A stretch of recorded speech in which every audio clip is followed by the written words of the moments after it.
I was about to start this like it was my own podcast. What's good, everybody? Now we're back. We're part of the Sports Time HQ network. I'm Brandon Blanco with my co-host Cliff, and this is the very first episode of a beautiful podcast we like to call the 3 and D podcast. Strictly basketball, fantasy basketball, regular basketball, college. Man, it doesn't matter. It's basketball time. Cliff, how are you doing, sir? Can you hear me?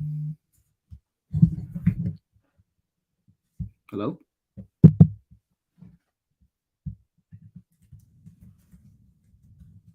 Anyone hear me? Cliff? Hello? Hello? Hello? Hello? Bro, why can't I hear you?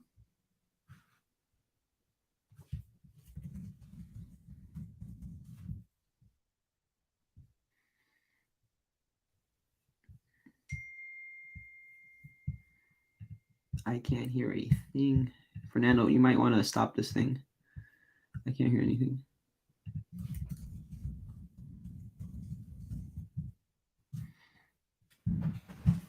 Can you hear me? I can't hear him. This makes no sense. Hey, start talking, Cliff. Yeah, I can't hear him at all.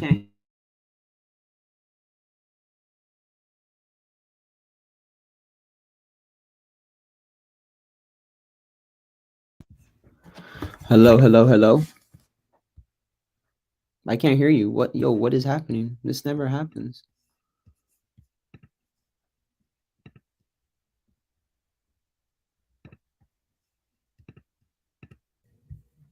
Can you hear me now?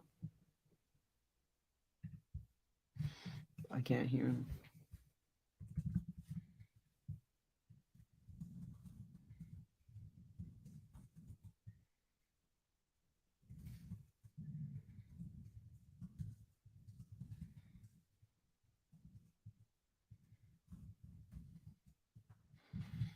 Sorry for the technical difficulties.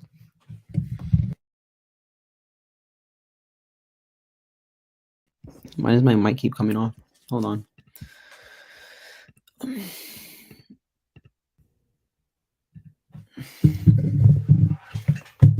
right, we're good now. Well, until Cliff comes back, I'll just be here to bore you guys. Fantasy basketball coming back. Cade Cunningham, top 5 option in his position this year. LaMelo Ball, top 5 option. I could keep on going. Kelvin Johnson, he's going to be a superstar this year. No DeJounte Murray. That rebuild's happening in San Antonio. They might be tanking for Victor because, Pop loves those overseas players. I would not be surprised. Pop going to look at him and be like, I could still coach for another 20 years. What else? LeBron passing Kareem this year. That's going to be a beautiful thing. The GOAT talk. I'm not going to get into that. I did that for a good 4 years straight. I'm done getting into the GOAT talk. Your GOAT is who you is your GOAT at the end of the day. Hot take, the Hawks are winning their division, not the Miami Heat. I'm going to keep on going. If you guys don't like it, I'm sorry. Fernando, can you hear me? All right, I'm just trying to find some info to talk about amongst myself. Preseason MVP, I'm going to go with Luka Doncic just like I did last year. Just because he's too good. He's just too good. 27 a game from overseas. Been playing since he was like 16, professional basketball. Can't really stop him. All he has to do is get into shape. Spencer Dinwiddie could be. Yo, Cliff, are you there now? Can I hear? I can hear you. Can you hear me? We're live. We are live. We are live. Finally, bro. I don't know what happened. Honestly, that was really weird. I was about to throw my Technical laptop out the window. difficulties.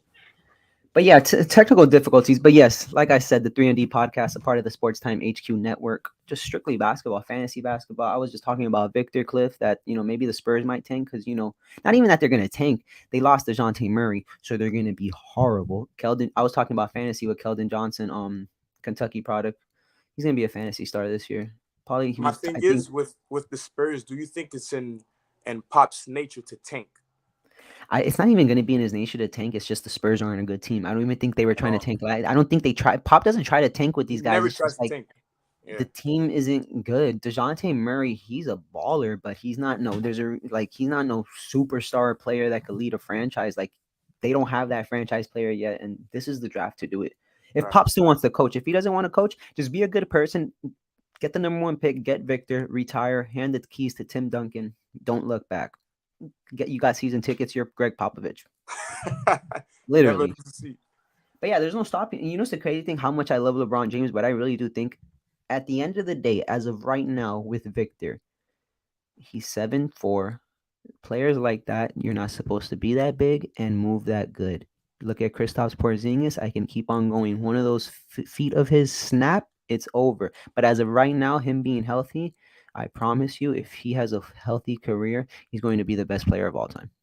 I'm sorry. You just can't stop that. You can't stop that. He's 7'4", moving like Kevin Durant. So just imagine Kevin Durant 4 inches taller. You cannot stop that. You just cannot stop that if he's healthy. You get me? The alien he does warrant a bold take like that, but let's see what blossoms out of him. But for sure, I think it depends on what team drafts him, because for me, when it comes to a team sport like basketball, system does play a part. So what team I would like to see him on, if I'm gonna be completely honest, I want to see him in a Celtics jersey.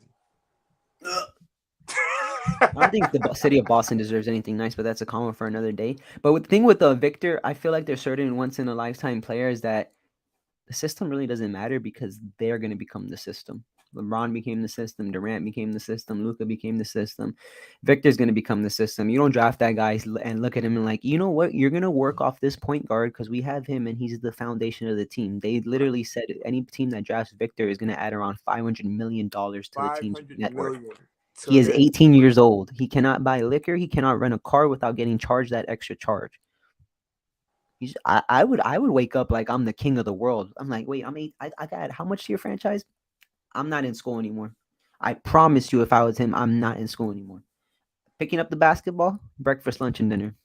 A school book? I don't know what that is. Yeah, he's definitely an anomaly. Will he be rookie of the year next year? Dang, at this point, I don't think there's anyone stopping him. For him to say about the second prospect behind him in his class, saying, if I was never born, he'd be number one. He's him. He is a dog. And that's the type of Yeah, player you like. Yo, that's that having that competitive nature confidence. you want. Right. That is some, like, you don't want some, oh, yeah, you know what? He's a good player. And you know what? He could be the number one pick. No, if I was never born, he'd be the number one pick. But for now, he's number two. That's a dog. That's someone I want on my team. I can't lie. This new generation got that crazy, crazy ego, man. I love it. John Morant has it. Zion Williamson has it. I think the league is in wonderful hands. Yeah, but the thing with Ja is like, no offense, I think Ja just listened to too much Young Dolph, and he thinks he's living this lifestyle, and it's like, bro, you're a starting point guard from the NBA. Stay in your lane, please, before you get into some trouble you don't want to get into. Your God just blessed you, bro. You're changing your family's life for generations. Don't do something dumb just because you want to. Yeah, just don't do something dumb, dog. I definitely have Ja as that dark horse of being the face of the league behind Luka and Giannis, and maybe a healthy Zion if he plays a good season. And at the same time, it's a business at the end of the day. Just like how they don't have Lamar as the face, they might not have Ja as the face with the way he takes himself. He like portrays himself kind of like some Allen Iverson, you know, that swaggy guy. Kind of like an outlaw. You know the old white guy don't like that, but Ja Morant, there's no stopping him. The only thing that stops Ja Morant is him and that body. Hopefully he takes care of it, stop landing so crazy. But at the same time, that's his game. He's too explosive. Yes, he's skinny, but okay. He's gonna take care of himself. He's good. After this year, he'll be a top 5 player without question. He's already top 10. You can't stop him. He might have been the number one pick, but at the same time, why I don't say he's the number one pick of his draft class is because Zion has played, and in that sample size, he averages 26 and 65% shooting. Like, you cannot teach that. He doesn't even need to learn a jump shot. He doesn't need to learn how to dribble. He was bullying Giannis his rookie year. Like, Giannis. You get me? Like, there's no stopping Zion. Yes, he got hurt and this and that. But if he comes back this year and does 25 and 7, everyone's going to be like, oh, my God, I knew Zion was good, blah, blah, blah. Stop giving up on players. People were giving up on Jason Tatum after a second year. He definitely has the potential to do 25 and 7. That young core. Bro, Zion's, he's younger than bro, he's not even at 25 yet. And people give up on players after that first year because Donovan Mitchell, his first year, 20 points a game, leads the Utah Jazz to the playoffs. There's so many Luka. Look at Luka. There's so many of these rookies that come in their first year and go insane. So they think any rookie that's a one and done, you got to go crazy. Right. Especially someone like Zion. But yo, at the end of the day, things happen. Battle adversary, and then I think as a fan in the sports society, like, we're quick to one and done players and label them a bust after a season that we didn't expect from them. So I think we got to give them time for sure. It's like I always say with the football. Trevor Lawrence and Justin Fields were the two top picks in their class since junior year. Justin Fields fell. The elephant in the room, his skin color, that's the only reason he dropped. And it's ironic the team that took him is the one that passed up on Watson and Mahomes for Mitchell Trubisky. Mahomes, his first full year starting, 50 touchdowns, 5,000 yards. So all these rookies that come in starting, they think they're going to do that, especially someone That's the like Trevor standard. Lawrence. That's At now the the end of the standard. day, Trevor Lawrence beat Alabama. You beat Alabama in college, you are good at football. Everybody that has beat Alabama has gone on to have a nice career. Deshaun Watson, besides what he's battling right now, it's Deshaun Watson. Cam Newton's one of the best running dual threat quarterbacks ever. And Definitely now top Trevor five. Lawrence, Justin Fields. I just think the Bears organization is hot trash. And this isn't bad football, but you get my point. We just give up on players way too early. Yeah, so I They definitely gave think up we on should give Tatum after Zion his some more second time. year. And after the third year, NBA Twitter, because before I transitioned to the fantasy football community, NBA Twitter was calling Jason Tatum a bust. Then his third year came, he was a top 10 player, but he was not top 10 player. But that's how much the hype grew. They Right. give up on players. And even the I guess the superstardom that a lot of people had Jason Tatum in, when he kind of faltered in the playoffs, a lot of people said that Jalen Brown was better than Jason Tatum, all because of expectations that weren't met. So I forgot what they said about both of them, but it's like Brown is like a he's a I forgot what the word I'm looking for, but like Tatum's more skilled, but Brown is like I guess like I don't know, he's he that has a guy that like he has a more feel for the game. yeah, and you kind of could like no, I personally think Tatum's one of the most skilled players in the game. I just think Brown is like one of those players that like Tatum is a basketball player and Brown is someone that's like He's a dog. he could have been a football player, a basketball player. He just puts that work in and he Right. perfects his game. You get me? Right. That's what I think of Jalen Brown. He's top tier. They have to keep him the rest of their career. If they don't, that's you can't trade him. I wouldn't trade either one of those for another star to pair up. Those are your two stars, Boston. Work with it. You can win a ring. You just win against Steph Curry. Can't do anything about that at all. Preseason MVP. Who you got, You Blanco? talking about the preseason MVP or we're talking about the MVP for the regular season? I want to the NBA preseason MVP for 2022. Dang. Let me go to these numbers really quick, brother. I gotta look at people that were going crazy. Who was going crazy? I forgot who. There was someone that was out this past year, and they were going crazy in the preseason. I'm trying to think off the top of my head. It wasn't Tyler Harrow. I forgot who it was. Who's your preseason? Well, I looked this up. At the moment, for different reasons, I'm gonna say Jordan Poole. Because he took a punch to the face. Jordan Poole. Aside from the notable, but I feel bad for him. I don't. I like how he's handling the situation and why he's my preseason MVP. One, he got his bag. That's shout out to Jordan Poole for getting his bag. He got his bag. He worked hard for that. But it's how he's handling this adversity right now. With all this negativity kind of surrounding him, he's going out and playing very, very, very, very hard. It's like he has a chip on his shoulder, Even he got his bag, and now he's playing like he has something to prove. Yeah. And I think he's the second coming of Stephen Curry. I mean, in reality, yeah, when you look at it, I think that's what they're trying to mold him into. He is the second coming of Stephen Curry. He shoots with confidence like Steph. Mm-hmm. He can dribble not as good as Steph, but maybe as good as Steph when it's all said and done. His tenacity to get to the basket. He shows no fear when getting to the basket. He does not shy away from contact. He's pulling from 30. Like, what is he not capable of doing, So his finishing at the rim is above par. This kid is dangerous, like, honestly. So yeah, I like Jordan Poole as my preseason MVP for sure. I mean, let me just talk about my team really quick in the preseason. So, the New York Knicks are the best thing since sliced bread. Like Cuban bread, there's nothing better than the New York Knicks since that. So, we have a point guard now. His name is Jalen Brunson. Yes, we sir. have a I point have him guard on my now. fantasy team, by the way. That's you got him on his fantasy team. You want to trade? We could trade. But the thing is, it's the fact that like we have a point guard now that isn't gonna think of scoring first. He thinks about the number one option on our team, RJ Barrett. Then we thinks about Julius Randle. Julius Randle, It's no pressure. It's no beef. You don't have to be the first option anymore. You don't even have to be the second option anymore. You're going to thrive as a third option, and the city of New York will not hate you. But my New York Knicks, with this point guard of Jalen Brunson, we went 3-1 in the preseason. Jalen Brunson had the most assists 3 out of those 4 games. RJ Barrett, leading scorer, 2 of the 4 games. Brunson, the last game he played, 27 points, 5 assists. Obi Toppin, he's going to be a very good sleeper. I can't wait for his improvement. And same thing with Emmanuel quickly. Just overall, preseason, the Knicks, we went from Zion this, Kyrie this, Kevin Durant this, and that, and then we always end up with something lesser and we get made fun of. But the Knicks, we have one of the best defensive-minded coaches, and we just have a young core with RJ Barrett that people keep forgetting. Like, RJ Barrett is one of, I believe, I'm not going to name it off the top of my head, the amount of people, but I know this list includes Luka, Durant, and LeBron dropping, I think, 1,500 points, 500 rebounds, 500 assists in your rookie year. RJ Barrett is so good, but the thing is, if you play on the Knicks, you're the laughing stock. So no If one you cares. play on the John Knicks, Morant could have been you're over there. They would not be talking about John Morant how he is now. It doesn't matter if he was doing 27, 7, and 3. It's the Knicks. We are the laughing stock. The NBA does not want us to be good. There are certain teams that they don't want to be good. You get me? There's no possible way. It doesn't matter that James Dolan is the owner. It's the city of New York. Who doesn't want to play at Madison Square Garden? You could ask every NBA player, what's your favorite place to play in?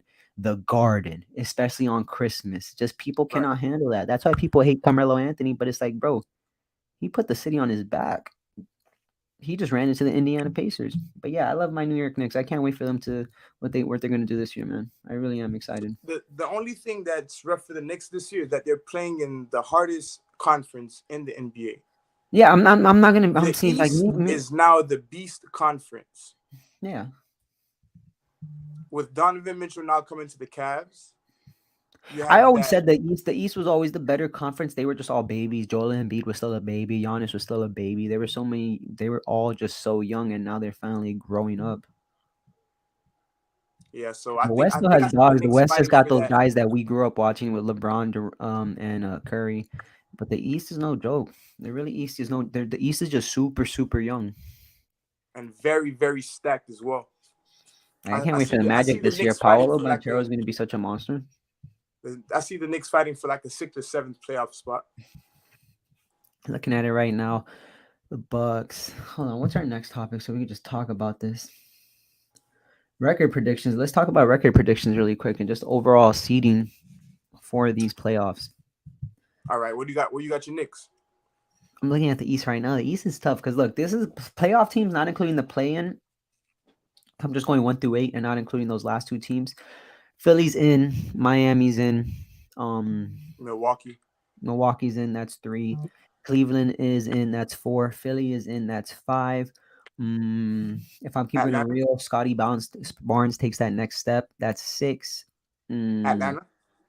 Atlanta's 7. It's very hard. Atlanta's 7. I didn't even mention Boston yet. Boston's Nope. 8. Yep. And it's very hard. Chicago's going to be in the mix. The Knicks are going to be in the mix. We just got to see how like these first couple of months play because if one of And these teams ends on a bad start, and it's not going I'm to be not looking good for sleeping them. on the Magic this year. I think Paulo The Banchero Magic. really makes some noise, bro. I would say He's the bottom of the West is going to. I mean, not even the Pistons aren't even going to be a bad team. Cade Cunningham is literally that he's guy. that guy. Yeah. But yeah, looking at the bottom, if I had to make, it's kind of hard looking at because obviously it's preseason the standings I'm looking at, but I would say like the people at the bottom of the East. It's gonna sound bad, but LaMelo Ball and the Hornets, they're gonna be at the bottom, in my honest opinion. The Pacers, Tyrese Halliburton, he's gonna be a fantasy superstar, but that team is going through a complete rebuild. He's The gonna lose Wizards. he's gonna lose Miles Turner and Buddy Hield eventually. So the Pacers, I think, are gonna be at the bottom. The Wizards for sure are gonna be at the bottom. I don't know what Bradley Beal is doing. He wants the money, of course, secure it. Most of these guys, a lot of guys don't want to win a ring. They want to just secure their family. But yo, enough is enough. You got the bag. Now go win something. Like Build the at legacy least now win something. Doesn't matter what I don't want to. I don't care what anyone says deep down in your mind. Like you play this game because you want to to win win a the chip. championship at the end of the day. To win the chip. Like Yep. even when we were playing little league baseball, football, soccer, all that To stuff. Like we played win because we were having fun, but we wanted to win. Yeah. Losing Even never when we felt play good. fantasy, like the money is cool, but the bragging rights is everything, you know? You live for that. Like $1,000 is nice in our home league, but it's like I like winning. Definitely. But yeah, looking at the East, I would say the Knicks. I would say we're gonna be in the play-in unless RJ Barrett takes that next leap. And just I gotta see the team game is very important. There's gonna be a surprise team in the East, 100%. And you know why can't it be my Knicks? All And right, moving on give your top 8 seeds for the East. for the East, top eight, not including play-in, top eight in order. I want to say the Let me see. I Who don't. you got coming out? Who you got I coming know in people. I know people like coming out the Philly a East? lot, but I'm just not a fan of Philadelphia like that. If I had to say it, If James Harden commits to his diet and to his body and plays with that skill set and that high it's pick and not roll with even. the It's not running even. game, It's not even bro. James Harden like that. It's just like how Kobe said, "Rest in peace, his soul." James Harden's style of basketball cannot win a championship. That's why he is ringless. In Houston, he was able to do that because it was him, and his beard. It was nobody else. He was just kicking it out to PJ Tucker, kicking it out to there. Even when Chris Paul was there, it was still James Harden's team. Now it's like he has to deal with Joel Embiid. He's gonna have to get Joel Embiid the ball. He's the best player on the team. Tyrese Maxey is a ball Tyrese handler. Maxey. You get me? You can Tyrese Maxey isn't no PJ Tucker, ain't one of these guys in Houston that's just gonna sit in the corner like Eric Gordon and just chuck up threes. No, he's a Kentucky boy. Give him the ball and let him cook. So it's like we're not gonna see that James Harden of 37, 6 and 6, 63-point triple double. We're not gonna see that anymore from James Harden. But Those days are do we over. need to see that from him though? With You don't Joel need to Embiid, see that Tyrese from him, but Maxey. it's at the end of the day, ego and pride are killers in everything in life. And James Harden has to realize, yo, if I could run this pick and roll with Joel Embiid, we are going to be complete unstoppable. And I Unstoppable. could also let Unstoppable. Maxi cook. And what am I going to do? I can get up and actually start slashing around the court and getting these open looks. But no, he just wants to dribble, dribble, dribble, dribble, dribble, dribble, Euro step, foul, this and that. Play that pick and roll game with James, with what's this guy's name? Joel Embiid. You could be the Walmart version of Shaq and Kobe, and that's not a bad thing because trying to be like them boys is very hard. But Philly's that good. Like, you get me? But I would say either my personal for the number one seed, give me Milwaukee. And if it's not Milwaukee, just because it's the regular. Brooklyn. Yeah, I'm not. I totally forgot about Brooklyn too. But yeah, it's Brooklyn. I like Brooklyn. Brooklyn. I like Milwaukee, and give me a sleeper. The Cavaliers. Like you just added another score. It's another year of Evan Mobley and Jared Allen, the Twin Towers in the front court. You got Karis LeVert coming off the bench. I really like that team. My bold I take really like is Cleveland as the top four. The Cavs will have one of the best defensive teams in the league this year. Book it. I really like them this year. Book it. Jared Brooklyn, Allen. Brooklyn could be a top seed. Brooklyn could be the best team in the East. It's just like let's see. I have Brooklyn coming out with the best record in the NBA this year. Like, we just gotta see what Ben Simmons does. I have them coming out with the best record this year. Still having Joe Harris, didn't lose Steph Curry. They have shooters. Shooters? They do have shooters, but at the They end of have the day, shooters, man. they have Kyrie Irving. Like, what more do you need? That man is gonna ISO you to death. He could ISO you to death until he literally says, "You know what? I'm gonna take 2 months off because even though this is my job, doesn't matter if it's basketball, it's my job. I'm gonna take 2 months off. I'm gonna sage this place, sage that place. Let me try to speak about politics, bro. You're gonna get blackballed out of the NBA. You're one of the most skilled players the world has ever Ever. seen, ever Ever. top five, including the people from the '90s, the '80s. It does not matter. The early 2000s. You are one of the best players ever to step foot on the basketball court." But it's your job at the end of the day. No matter how much you want it, like, yo, at the end of the day, obviously it comes with power, an NBA player compared to like an office worker. But it's like, yo, you can't just sit there and take, you know what? I'm not gonna play. Or you know what? I'm taking today off because it's my sister's birthday. Bro, you're a professional athlete. You're not no regular 9 to 5 worker. I don't care about that defending Kyrie, about this, about that. You don't want to play, retire. Because the next man will for sure love to have that starting spot on an NBA team, something they've been working their entire life for. That's just how I look with the Kyrie Irving situation. Cool people. I understand what he's doing. I understand what he's standing for. Put yourself first at the end of the day. But enough is enough because you're hurting your team. You are not Mario Chalmers. You are Kyrie Irving. The Kevin thing Durant about needs Brooklyn you. this year, though, regardless if Kyrie does so happen to up and not want to play for a couple weeks out the season, they have the depth to kind of I mean, manage that without him. vaccine thing is over now. It's just like it's Kyrie though. I feel like he'll Right. just eventually one day be like, you know what? The Earth is still flat. I'm gonna take 2 weeks off. just because I want to. I I'm need to go giving I'm explore this. giving Kyrie the benefit of the doubt this year and say he plays more than 65 games. Yeah, I'm not giving him no benefit of the doubt. He's gonna play 50 games because he's gonna want to go on a vacation to Alaska. That's just the Kyrie Irving. He's like, you know what? I'm gonna go study sperm whales. I want to go see that, bro. That's Kyrie, bro. All right, Milwaukee with Chris Middleton coming back. It doesn't matter who comes back. If they have Giannis Antetokounmpo, they're not gonna go anywhere. They're gonna be a top seed as long as he is there, no matter what. Boston proved Boston's that gonna be good. wasn't enough. Boston's gonna be good.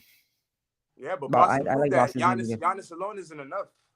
Am I tripping or did they get Brogdon last year or they got Brogdon this offseason? The year before.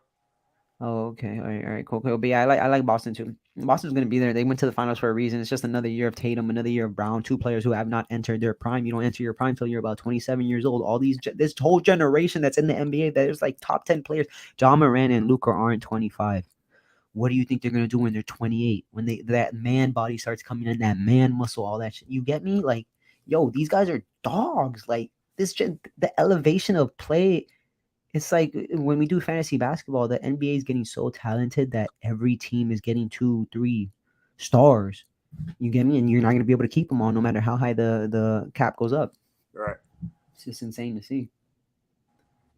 But yeah, let's move on to the Western Conference. Who's your MVP for the year?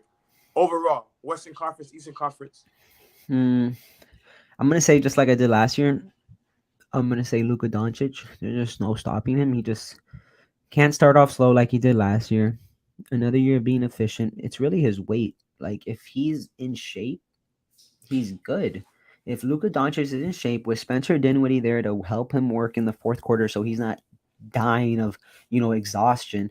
Right. I give me Luka Doncic. There's no man no one could stop Luka Doncic. It's on some LeBron level that, like, the only person who can stop him is himself. He's kind of like that Paul Pierce version of, like, I'm going to play my game at my pace. And you can't do anything about it. Because the same thing they said about Paul Pierce is like, yeah, he moves slow and this and that, but go try to stop Paul Pierce. Right. It wasn't going to be a fun day for you.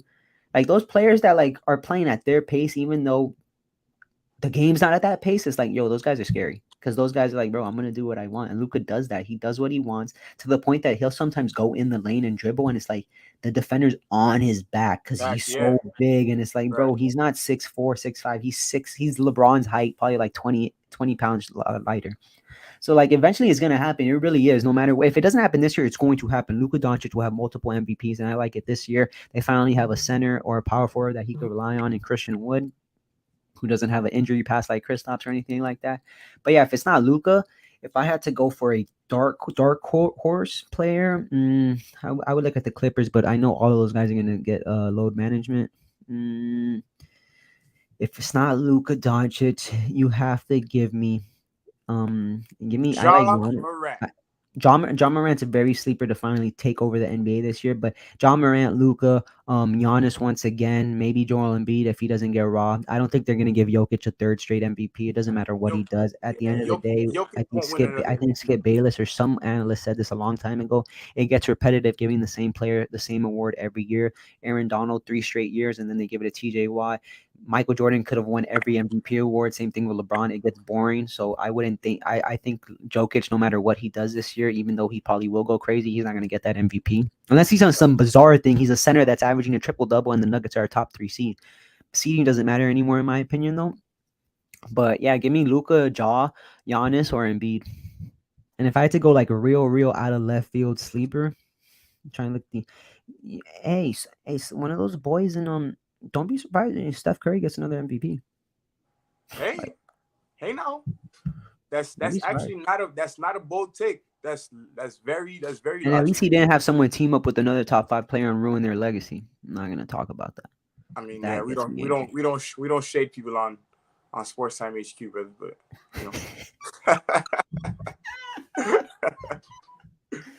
but yeah, Steph is definitely in the running for winning another MVP. But I have my guy, the man, the myth, the legend, the GOAT himself, Mr. LeBron James, winning MVP, his 5th MVP. If LeBron James wins MVP and passes Kareem in the same year, I will change my name to LeBron Blanco. And this is why I think that LeBron will have almost the perfect season by being all defensive first team, winning the MVP, passing Kareem. I'm going to say it here, first time on Sports Time HQ, that the Lakers will win the 2022-2023 NBA championship with LeBron James winning his 5th Finals I MVP. hope so. LeBron wins the Book it. championship this year. You Book don't it. understand. I will shave my eyebrows off because I'm gonna look at Book all the it. haters and it's like there's nothing you can say. LeBron's already gonna pass Kareem. He does not need another ring, and I've said that he is my goat. Doesn't matter. You've never seen anyone like LeBron. Don't say something. You've never seen anyone like Jordan because there was someone in Jordan that like Jordan that played in LA. May his soul rest in peace. You've never seen anyone like LeBron. LeBron passes Kareem this year. That's gonna without a question, except unless God forbid he gets hurt. He's passing Kareem this year. I keep telling people, him and AD, if AD is healthy, LeBron's going to be healthy. It's LeBron James. Anthony Davis is healthy. You cannot stop that duel. There's a reason you couldn't stop him in the bubble. There's a reason the following year they were up 2-1 on the Suns. AD's groin falls off his straight off the bone, and they were up by 12, up 2-1 against the Suns, and then they end up losing the series 4-2, and they end up losing that game. Why? Because Anthony Davis went out, and LeBron James cannot do it by himself anymore. Nobody could do it by himself, but everybody wants LeBron to do it by himself because LeBron is just that good, and they're like, oh my God, my favorite player can't do it, so he needs to do it. No, he can't do it. He needs help. Anthony Davis is healthy. 100% it's possible the Lakers will win it all because ain't no one on the Clippers stopping him. Draymond Green not stopping Anthony Davis. James Wiseman's not stopping Anthony Davis. I don't even know who the big man is on the Clippers, but they're not stopping him. Karl Anthony Towns cannot stop Anthony Davis. Rudy Gobert cannot stop Anthony Davis. Nobody can stop Anthony Davis but his own body. It's as simple as that. You know who can't stop Anthony Davis? Anthony Davis. Wembanyama. Yeah, okay, that guy's fragile. Even AD makes that guy look like a little boy. I'm gonna Nah, put him on but 20, 30 pounds of muscle. one of my sleepers on the Lakers is actually Austin Reeves. I think Yeah, Austin he was Reeves producing last year, and LeBron's always gonna look at guys that were producing last year and keep on motivating them and feeding them. He right. ain't no joke either, and little white boy got hops. It's his tenacity, bro. Like his decision making. You know, like he's not afraid of the moment. You know, he makes the right decision at the right time. And What I I like really that. want to see is who they trade Russ for, because they're gonna They trade. won't If trade they don't Russ. trade Russ and they bring him off the They bench, won't that would trade be Russ. amazing. But it's like They won't trade Russ. Russ. So what I imagine the Lakers to be, you have to remember this is the Showtime. This is the Showtime team. Showtime Lakers. Russ is a Showtime athlete, whether you like him or not. He brings you some type of publicity. He keeps the lights on, you know, for your franchise in one way or another. So if you haven't traded him now and you acquired Patrick Beverley and they're already kind of mustering up a relationship, you might as well keep him for the entirety of the season and see what happens. But you didn't see that, like, he's not in a part of any of the huddles or anything. Bro, Russell Westbrook is on the Carmelo Anthony path and that Allen Iverson path. His ego is too big. You could probably still drop a triple-double on a terrible team when you're the sole purpose of the offense and everything, but you're not that guy anymore. You cannot do 30, 15, and 15. You can't even do 20, 20, 20. You cannot do that anymore, Russ. You want to win a ring, right? Because you have no ring. In 20 years, they're not gonna remember you doing triple doubles after triple doubles. You win a ring, they will remember that. You win a ring, you got a ring over Chris Paul. You got a ring over a lot of these point guards that people put ahead of you. Ahead of him, yep. You get me? It's like cut that ego out. Be a 6-man. You could probably add a 6-man of the year to your resume, and you're working on by yourself. You're the 6-man. You're working with the second rotation. Nobody on the second rotation can hold your jock strap. So you can go to work and be happy. But the only thing is with Russ is like it's still the way he is and the way he plays. You're gonna play him at the end of the game, the last 2-3 minutes. He's gonna end up chucking a 3 and not even looking at AD or LeBron. He's just gonna come up the court. Yeah, I'm still in Oklahoma City. Bam, bam, bam, backboard, boom, nothing. You get me? It's just like the ego is gonna kill his career. It really is, in my opinion. I want to see how his relationship with Patrick Beverley meshes on the court. If and when they do play on the court at the same time, if they ever go small ball with LeBron being at the 5. Mm-hmm. But I actually have a different outlook for Russ this season. I actually think he's going to be in a space where he's more productive than he's ever been, and making better decisions. And I think this is going to be the year when Russ has the least turnovers that he's ever had in his career. Mm-hmm. and I think he's gonna average maybe 10 to 11 assists per game, even That'd coming be off the amazing. bench.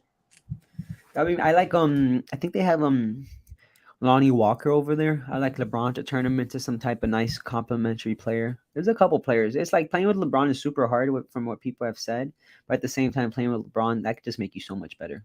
Not even Right. just playing with him. It's like It's what he's gonna talk to you. Those automatic. conversations. Right.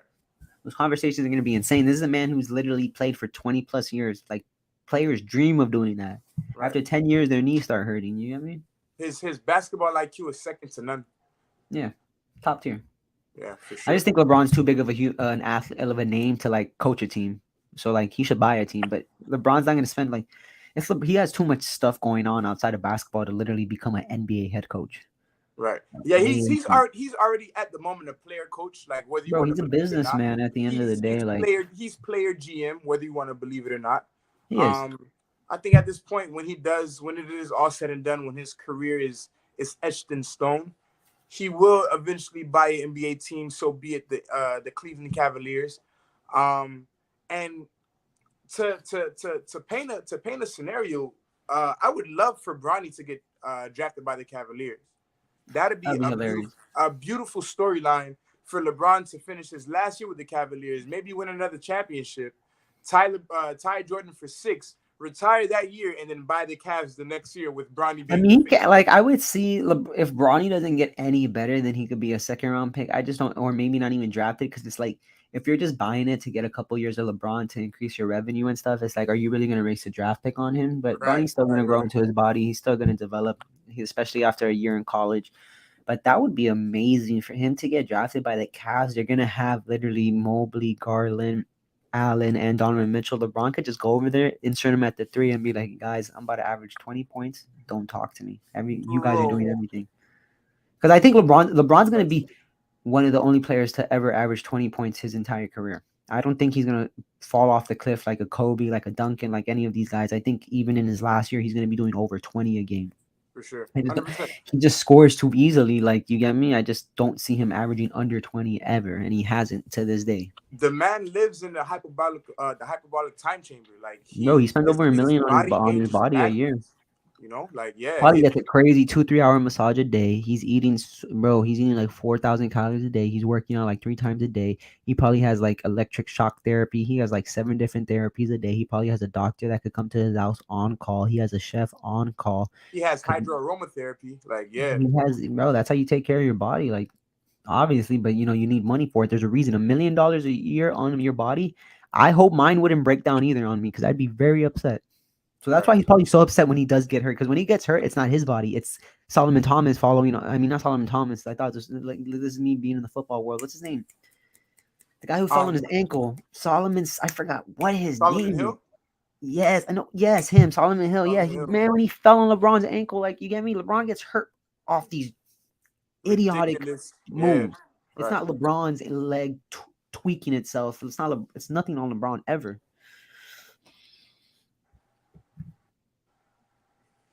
Rookie of the year. Does Paolo run away with it? Paolo, easy peasy lemon squeezy. I drafted him I think I drafted him in 2 of my leagues. One's a regular league, and then obviously and then I have a dynasty league. Well, I think I did a second dynasty league. I did draft him as well. I just think he's that lethal. Like, there's no reason why he shouldn't start this NBA season as the number 1 option for the Magic. Like, there is no reason. He's kind of like, I would look at him as like a better version of Obi Toppin. Like a better version, like someone could be he's going to be the franchise leader of that team. Jalen Suggs, knee injury. He's going to be out for some while. Paolo and Cole Anthony should be the top 2 players on that team. And that Orlando Magic team is just super young, but they're not bad. Like, Paolo is a dog. Cole Anthony is amazing. Franz Wagner, and they have his brother too. Both Wagner brothers playing with your brother. That's an amazing feeling. That gives you a different kind of chemistry. That's an amazing feeling coming from overseas, and it's like, yo, I'm playing with my brother in the NBA. Like, yo, that's chemistry right there, and you don't have to worry about. But yeah, the Magic, they're not going to be a good team, but I like Banchero to take over that number 1 option. Yeah, I don't see any, but Chet's gone for the year. Jabari Smith's already hurt. If Chet wasn't gone for the year, does Paolo still run away? I'm still taking Paolo. I think Chet's cool, but it's like I'm not fond of the guy. Like, you get me? He stepped on LeBron stepped on his foot. It's broken. Now he's out the whole year. Like I said, big men aren't supposed to be that big, and that foot injuries are always a problem with them. The man is literally my weight, but a whole foot and a half taller than me. Right. Does not add up. That does not. You're not supposed to be 7'2", 150 pounds. Like that is not healthy at all. Like you can't imagine him trying to post up Rudy Gobert. Yeah, he's not going anywhere. Like it's not. There's a reason his foot snapped like that. Like I hope he recovers. I hope he gets better. But it's just like I don't see it until he starts producing. Number one and number two. There's only been out of my memory, one Gonzaga big that has produced, and his name is Domantas Sabonis. Other than that, every Gonzaga player that comes in the NBA does nothing. Correct me if I'm wrong, does nothing. I remember a couple years ago there was that big center from Gonzaga, did nothing because why? Because in college they play in the WAC conference. Not that because it's WAC, even though it probably might be a little whack, but they play in the WAC conference. They go crazy. They maybe lose a game or they go undefeated in the regular season, and then they get smashed, just like they got smashed by Baylor, just like they get smashed every single year in the tournament because they don't play good teams. These players are not playing players they're going to see in the NBA. So then when they get to the NBA, they're like, oh, damn, I should have gone to the SEC. Like, you get me? Like, there's nobody good. Gonzaga has good players, but when they go to the NBA, they don't pan out because they're not that good. They're 4-year players. Why Gonzaga is so good? Because their whole team, they're not one and dones. They play all 4 years. Experienced players. They're good complementary role players, just like the players from Villanova, Jalen Brunson, Mikal Bridges. All these guys play 4 years together. The chemistry is superb, and they come into the NBA ready to go already. Jalen Brunson's already like 25, but yet he's a second-year player or a third-year player. You get me? That played great. Look at Mikal Bridges, great role players, but then there's no superstars that come out of those colleges. Let's hopefully Jalen Brunson emerges this year. I really hope so. I think it's very possible. I think it's very possible that him and RJ could average 20, maybe even Julius Randle average 20. They might be a top 5, top 8 backcourt tandem this year. So no, for sure. And I don't even know if I think RJ's playing the 3, but I got to see when opening night comes. But I think because RJ's big as hell, super big. But yeah, Paolo's gonna be rookie of the year. Chet's injured. I think Jabari Smith starting the season injured. And after that, there's like kind of a little dip when it comes to that talent. Dip. It's like, give me Paolo. I wouldn't be surprised if Paolo could put up 20 and 8 this year. You get me? Like, there's nothing in Orlando, so you're just playing to play. You get me? I don't think they're gonna tank. I think they're playing, but don't be surprised if they're in the lottery once again. And if they do end up drafting and they get Victor, like, God bless the rest of the NBA. You get me? My God. But but I don't think they're gonna be that bad because it's like they're not bad. They're not gonna be as bad as Indiana, in my opinion. They're not gonna be bad as those bottom teams. But then at the same time, don't be surprised if they're as bad as those teams because we already named 10 teams off the top of our heads that we're gonna be in the play-in. You get me? There's only 5 more spots. So I wouldn't be surprised if the Magic at the bottom, but Paolo wins MVP. And if somehow, some way they get the number 1 pick next year, yeah, it's GG's for the rest of the league. It's GG's for the league. Twin Towers have reemerged with Paolo and Victor. Definitely. Who's your rookie of the year? You got Paolo as well? For sure. Runaway. Like you stated, the Magic, there's nothing there. Who are they competing against besides themselves? They don't see themselves as a playoff team this year. They don't see themselves winning the championship this year. Even if they do, it is nothing more than wishful thinking. The league is too stacked. Their team is too young and inexperienced, but they do have a lot of potential for sure. So I think that just leaves Paolo to play with a chip on his shoulder and literally go for that 20 and 8 to average. Maybe even 23, 24, because he would predominantly be the first scoring option on that team. Yeah, besides Cole Anthony, because Jalen Suggs is like his knee injury looked kind of bad, so he's gonna be out for a little bit. Definitely, like he's gonna be out for some time. And Paolo is the type of player that can bring you to the top of the key and bully you down to the paint. Yeah, you know, he can put the ball on the floor too. Like I said, he's just a way better version of Obi Toppin. Right. As far as skill, these big forwards that could play defense, but then they're just like athletic freaks. Like Paolo is he's like Cat with aggression. Yeah. Like an aggressive cat. You know, I see him as like a baby Barkley if we want to make comparisons to legends or current players. But yeah, I think Paolo runs away with the rookie of the year for sure. 100%. I agree. I think we got like one more topic if you want to talk about future bets. Future bets. All right, I already booked LeBron as my MVP. I got Lakers winning the chip. Comeback player of the year. So I think the top candidates for that award, you got Kawhi Leonard, the Claw, of course, coming out of the Clippers. You got John Wall, who is his running mate, who is actually Does the NBA have a comeback player of the year who like the NFL? NFL does. No, I'm saying does the NBA have one? I think they just have most improved player. I don't think they have comeback player of the year. Oh, you're right. It is most improved player. Yeah, you're right. You're right. Most improved player for me, my pick, and it's not even. It's just like there's no CJ McCollum. Dame, he might get chipped out. It's Anthony Simmons who just signed an extension with the Trailblazers. That kid was averaging over 20 when Dame was gone, and now he's basically going into that CJ role with McCollum Dame. role. It's Dame and Anthony Simmons. Don't be surprised that Dame's gonna average over 25. Don't be surprised if Simmons averages over 20, and he's gonna be in that most improved discussion 1,000%. It's a bold take. I like that. That was definitely a name I wasn't looking at. Anthony Simmons. But it's always these like people you don't expect, and it's like Anthony Simmons. He's taken those leaps last year, and now he just has to. He's gonna finally get a full year of starting in that lineup with Dame. Dame's gonna obviously get the attention. Anthony Simmons is gonna be that CJ McCollum role, who was averaging over 20 when he was in Portland. That award went to Tyler Hero last year, correct? If I'm not mistaken, yes. Most improved player, Tyler Hero. And that's coming off, and that's working as a 6-man. You get me? So let's see what Simmons does as a starting shooting guard. Anthony Simmons, nice. Anthony Simmons, he's a baller. If I'm looking at other most improved player options, I mean, why do I think there is an award for that? Like, if there was an award for that, hands down, I'm going with John Wall. But if we're going off most improved, I like Anthony Simmons, Keldon Johnson, the forward out of San Antonio. I like him to be in that discussion. Just Scotty looking at Barnes as well. Scotty Barnes as well. I expect him to take a very, very big leap. Houston Rockets. I'm trying to think. Kevin, I like Jalen Green. He's that number one option. He's projected over 20 points a game. But I don't know. Maybe Kevin Porter Jr. could somehow sneak in after two years ago he went crazy. Jalen Green isn't a great shooter. No, he's just a force. Like he could just get down low.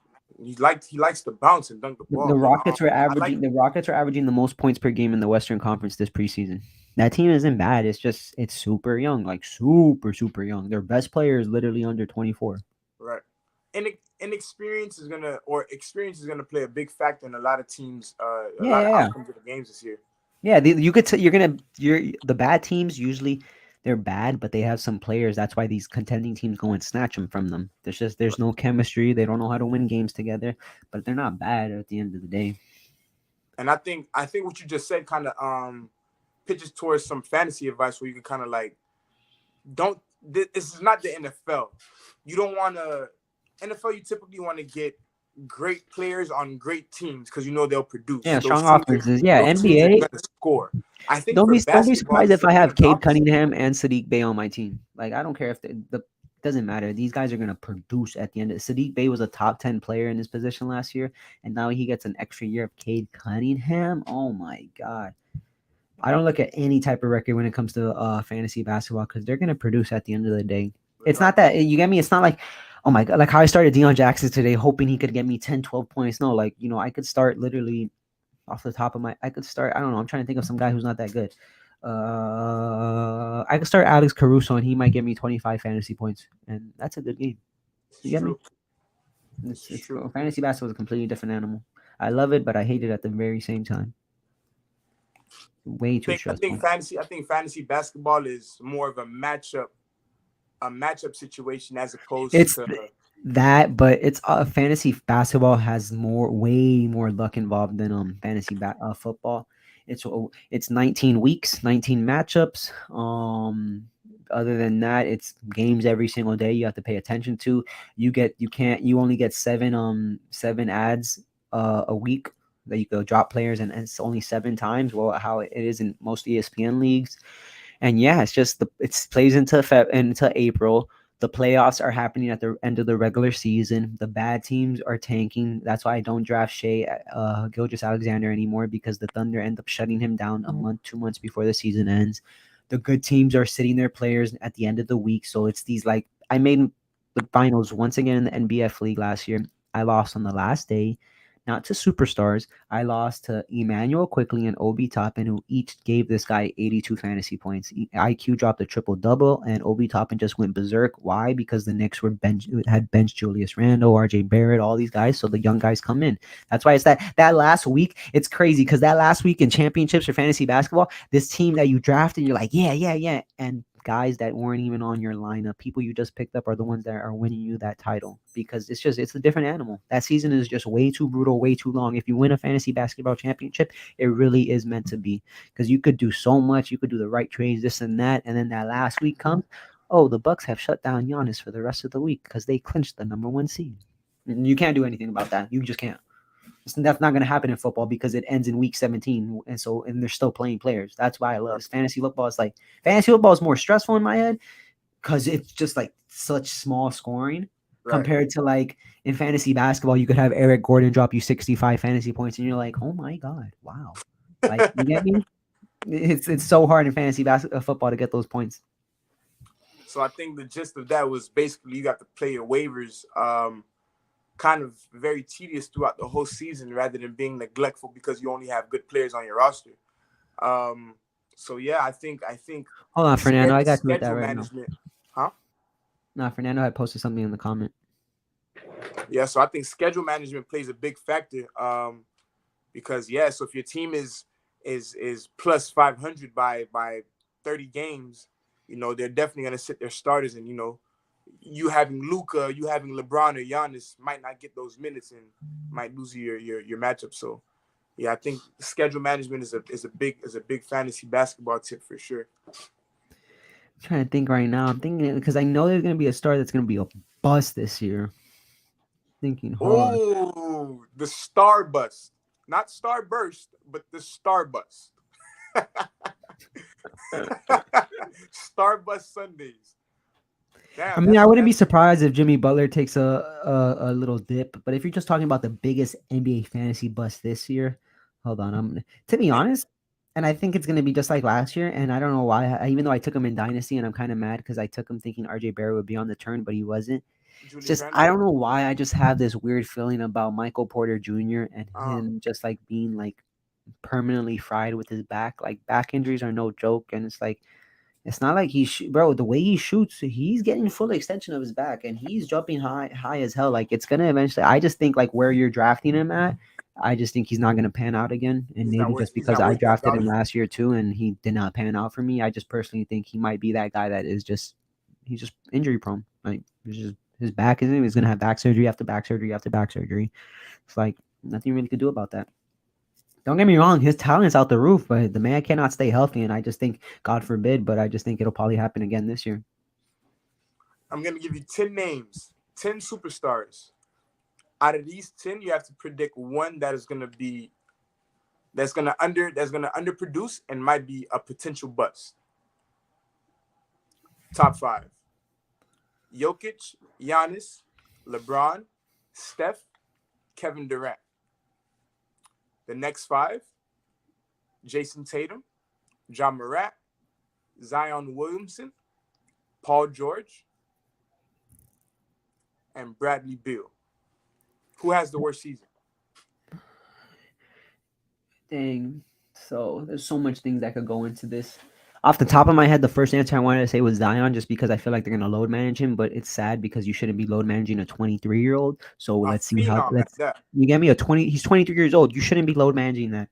Besides him, Paul George, I like him, but at the same time, I just feel like that whole Clippers team is going to be load managing because they know at the end of the day, we can beat the Warriors. We can win the entire thing. Kawhi, probably 60 games played. I wouldn't be surprised if Paul George is the same thing and John Wall is like 50 games played because they're going to be saving them, especially where you could draft Paul George. I think he's not going to perform to where you drafted him at.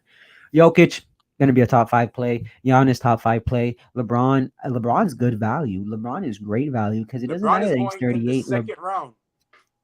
LeBron James, let's keep it real. He's not no first round pick anymore, but it's just like, I don't know. At this point in his career, I wouldn't draft him in the first round, but he plays like a first round pick.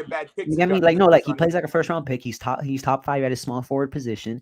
So it's like, that's not bad, but I would have to say Zion, even Bradley Beal, because Bradley Beal, he's still a scorer and stuff, but bro, either that or Portland. Something is gonna shake this season. They're gonna get tired of losing, and you get me. And they're gonna take a dip. Bradley Beal is gonna go to a contender. He's going to a contender that and he's not gonna be the first option. No matter what team trades for him, he's not gonna be the first option anymore. So if you're even after drafting, his new contract, what? even after Bradley Beal's new contract, It's Bradley Beal. There's a contending team out there that is missing a scoring piece, and they will go trade for them ASAP. ASAP. Wizards don't say Tyler Herro's on the board. Miami's picking up that phone. It's like, hey, we have Tyler Herro. We have 2 first-round picks. What else do you want? I can think of so many teams. It's Bradley Beal. I'm trying to think of teams, contending teams, that can use his talent. That will literally, man. There's so many teams out there that were. Denver will be like, hello, yes, hello. We have Michael Porter Jr. and 3 first-round picks for Bradley Beal. Okay, thank you. Nah, he wouldn't go to Denver because they got Jamal Murray coming back this year. Jamal Murray and Bradley Beal, perfect backcourt. Jamal Murray's a point guard. They're gonna, LeBron himself will call and be like, hello, yes, we have Russell Westbrook, and I'll give you Russell Westbrook, 2 first-round picks. I'll make sure Bronny James goes to your team as well. Just send me Bradley Beal. Thank you so much. Appreciate it. Bye. Bro, there's so many teams that would want Bradley Beal. They don't care about that contract. That's something I can definitely see for sure. At all, bro. Bradley Beal, especially where you're drafting him. He took a little dip, though. But it's just like, I just can't wait for fantasy basketball. Because it's like, fantasy basketball is the one thing that there's so much surprises. Right. Sadiq Bey, like I said, was a top 10 small forward last year. There is just so was RJ Barrett. There's just so many surprises that it's like, yo, sports is beautiful. Who's fantasy basketball 101? Is it Luka, Giannis, or Jokic? To be honest, and it's not that hard to, in my opinion, it's not that hard. It's Jokic. He's durable. He's not Giannis. No disrespect to Giannis. Giannis misses games. I'll pull it up right now. Jokic, the way people disrespect Jokic because, like, you see him, he does not look athletic. His 40 he's not flash. He's not one of those. His 40-yard dash is probably like as slow as Tom Brady. But the thing with Nikola Jokic, let me go right here. Where is it? Where is it? He is played. So since 2015-16, when he entered the NBA, Jokic has played the least amount of games he's played was 72, and that was 2 years ago. Last year he played 74 out of 82 possible games. Mm-hmm. He's the year before that 70. Giannis last year played into 67 games. The year before that 61. The year before that 63. Giannis always gets, like, he's a freak. Don't get me wrong. He's good. He's the face of the NBA right as of right now, probably. But he just always ends up with these little tweaks and tweak this knee and tweak this and tweak that because he's so damn big and you're not supposed to be moving like that, taking those long steps. But he's just always like tweaking this and tweaking that. Let me sit down for a week. Let me sit down for that. Same thing with Chris Middleton. That whole team, just random little tweaks here and there. Jokic is like, one thing about Jokic, he's going to be on the floor. 74 games played. He only missed 8 games. That's not bad. That's not bad. That's literally he missed. There was weeks that he was not missing games. He missed 8 games only. Can you pull up Luka's played games? Because I see a trend. I see a trend going here. If I'm not mistaken, I think Luka was dealt with a lot of injuries last year. 72, 61, 66, 65. If I'm not mistaken, I forgot what Luka hurt last year, but he got hurt in a way that he missed a couple weeks. But last year he played the most games that he's played in the last 4 seasons. No, he played 66 the year before that. Well, how many games he played this year? Or the year that 65, passed? just 1 game less, 65. Okay. But he played the most minutes. He averaged his most points since his second year. He averaged his most turnovers of his career. He averaged the most assists since his second year. He averaged the most rebounds since his second year. That second year is just when he took off. He averaged. You can debate that Luka as well as Jokic play the slowest at their respective positions. They do. They play their pace, and it's crazy because with Jokic, you just look at him. It's like, bro, how's this guy a basketball player? But he's just that lethal. Him and Luka are just like that. That's why people always say, "Yo, trade him to the Mavericks." Yo, I would love to see Jokic with. And it's like I know Mark Cuban's like. Mark Cuban needs to make. How do I get this other white guy on my team? Mark Cuban and CC his whole team and tell him what the fuck is he waiting for? He needs to bring. He's probably calling the Denver owner. Is like, yo, have you seen me on Shark Tank? I can give you $1 billion right now for him. No one has to know. No one. Like, bro, Jokic with Luka? Oh my god. The NBA Jokic and Luka, and and for some reason go get Sabonis from Sacramento. No, for sure they would make Mark Cuban sell the team. They would be. What in the racism is happening right now, Mark? Why do you need all these? Like, why can't you go get Cat? Why do you need Jokic? Like, you get me? I think he just has a fetish with these. Like, yo, this white guy's a These star. Europeans, yeah, I'm gonna bro. piss people off right now. I'm gonna win a championship with this guy. For the Euro, he's gonna win the championship with a Euro League. Purebred, yeah. Let's do it. You get me? Now, Mark Cuban definitely needs to make that happen, bringing Jokic to the Mavs for sure. It's possible. At the same time, it's not possible. Like, what you have to give up for that guy, it'll Right. never work out. What you have to give up, they would have to give up maybe like 3-4 first-round picks. Spencer Dinwiddie, Christian Wood, they would deplete the entire team, and it would just be me and you on the team with Luka and Jokic. And it'll be worth it. Yeah, no, it would be worth it, but it's just like, that's just a lot. Just like a whole lot. Like, anything could happen, and God forbid Jokic gets an injury the following year and has to retire, then you just lose you get me? That's why you tank and get Victor. Yeah, that's true. Ain't no way the Mavs are gonna tank. The Mavs are just too good of a team. And it's like, I look at it, I just think, I don't know. I don't see Luka leaving Dallas, but I just do see him in that LeBron position that it's like, bro, get him some real help. I think Spencer Dinwiddie's great, but he's not no real. Like, I think Christian Wood is that real help that they were looking for. I think so too, but they're literally talking about bringing him in as a six man, like, which makes no sense. Yeah, J Kidd wants him to come off the bench. They have JaVale McGee, so Jason Kidd just needs to suit up and start playing again. That's what he needs to do. Huh? That's what Jason Kidd just needs to suit up and start playing again. All right. Put Luke at the best point guards ever. That is definitely. I got J Kidd in my top 5 point guards ever. Currently. Oh, yeah, me too. I love him. Yeah, I love J Kidd. I'm a big J Kidd fan for sure. But yeah, I think that pretty much covers everything up for this pilot episode. But remember, guys, Sports Time HQ, use that on Underdog Fantasy. You guys want to play Underdog Fantasy? We're all crackheads when it comes to gambling because we love that money. Sports Time HQ matches your first deposit up to $100. You can follow me on Twitter at NDF_Clo. Follow Mr. Cliff at YV. We're in a fantasy matchup right now, so I don't know how we recorded this because it's big smoke right now. But you know what, guys? Follow us. You take care. See you in the next video every single Sunday at 7 p.m. EST. Fernando, cut the video. Out. I can't cut it at all.